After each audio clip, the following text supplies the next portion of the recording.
US president Donald ട്രംപിന്റെ 50% ഇറക്കുമതി തീരുവ പ്രഖ്യാപനം ഇന്ത്യൻ ഓഹരി വിപണിയിൽ കനത്ത ഇടിവിന് കാരണമായി.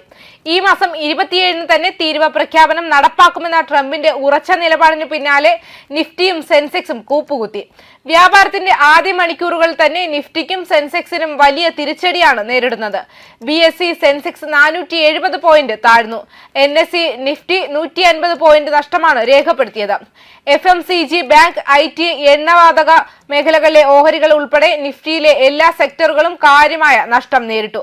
വിദേശ നിക്ഷേപകരുടെ തുടർച്ചയായ വിൽപ്പന സമ്മർദ്ദവും വിപണിയിലെ അനിശ്ചിതത്വവും ഇടിവിന്റെ ആക്കം കൂട്ടി. ഇന്ത്യൻ രൂപയുടെ മൂല്യവും ഡോളറിനെതിരെ താഴ്ചയിലേക്ക് കൂപ്പുകുത്തി. ഒരു ഡോളറിന് 87.44 രൂപ എന്ന നിരക്കിലാണ് നിലവിൽ വ്യാപാരം തുടരുന്നത്.